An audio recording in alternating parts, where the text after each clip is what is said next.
नमस्कार, आप देख रहे हैं कंसल्टीज़ और आज एक बहुत इंपॉर्टेंट वीडियो मैं आपके साथ शेयर करने वाली हूँ।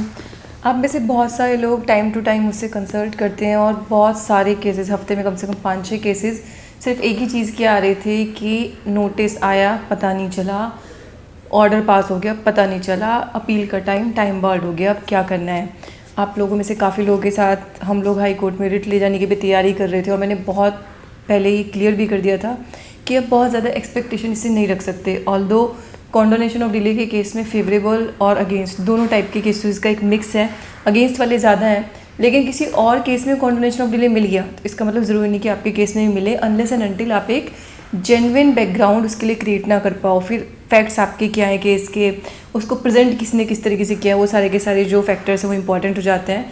बट अब आप सब लोगों के लिए एक बहुत बड़ा रिलीफ गवर्नमेंट लेके आई है।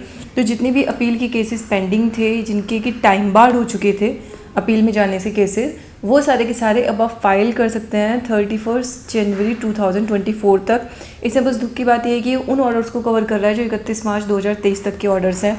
उसके बाद के भी ऑर्डर्स हैं जो टाइम बार्ड हुए हैं। बट मुझे समझ नहीं आया कि जब एमनेस्टी स्कीम लाए थे तो अब ज़्यादा से ज़्यादा 1 महीने पहले या फिर जो एक लेटेस्ट टाइम बार्ड के लिए जो डेट है उसकी आप डेट पकड़ लेते हैं। 31 मार्च क्यों पकड़ी है मुझे नहीं समझ में आया। बट इसकी वजह से 31 मार्च तक के जिनके ऑर्डर्स हैं, मतलब जिसकी पुराना डिफ़ॉल्ट है उसका मेक गुड हो जाएगा, बट जिसका उस पीरियड के बीच का डिफ़ॉल्ट है कि जो टाइम बार्ड हुए हैं लेटेस्ट डेट और 31 मार्च के बाद वाले, उनका डिफ़ॉल्ट गुड नहीं हो पाएगा। तो इस पर मेरी गवर्नमेंट से दरख्वास्त है कि मैडम आप जब कर रहे हो तो यार सबका कर दो जिनका अब तक का हो गया है। फिर तो ये बड़ा इंपॉर्टेंट अपडेट है। इसके साथ ही आपको एक चीज़ ध्यान रखनी है कि इसमें आपको 2.5% एडिशनल डिपॉजिट कराना पड़ेगा। तो अपील में जाने के लिए 10% हम लोग पहले ही डिपॉजिट करा रहे थे, यहाँ पे आपको 2.5% एडिशनल डिपॉजिट कराना पड़ेगा गवर्नमेंट के साथ। और इसको आपने क्रेडिट लेजर से पे नहीं कर सकते, उसको आपको कैश लेजर से पे करना होगा। ध्यान रखिए जब हम अपील में जाते हैं तो हम क्रेडिट लेजर से पे कर सकते हैं अगर आपके पास बैलेंस है तो। पहले इसके लिए भी CBIC मना करता था, फिर कुछ लिटिगेशन हुआ, फिर उन्होंने क्लैरिफाई भी कर दिया कि हाँ ठीक है आप कर सकते हैं। तो ये यहाँ तक का क्लैरिफिकेशन। अब ये वीडियो आपको सब लोगों के साथ ज़रूर शेयर करनी है क्योंकि ध्यान रखना ये आपके पास once in a life time opportunity है।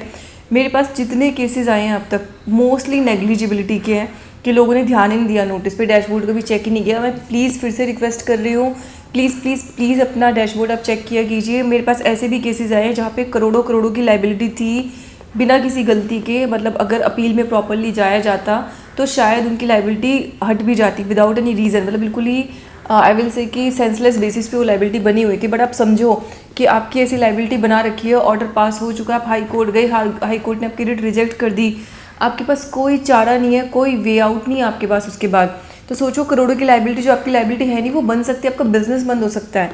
तो कुछ लोगों के साथ मैं इतना ज़्यादा पर्सनली इन्वॉल्व थी इन सारे केसेस में कि मुझे खुद बहुत स्ट्रेस था कि यार ऐसे तो बंदे का बिजनेस क्लोज हो जाएगा, उसकी करोड़ों की लाइबिलिटी खड़ी हो गई है।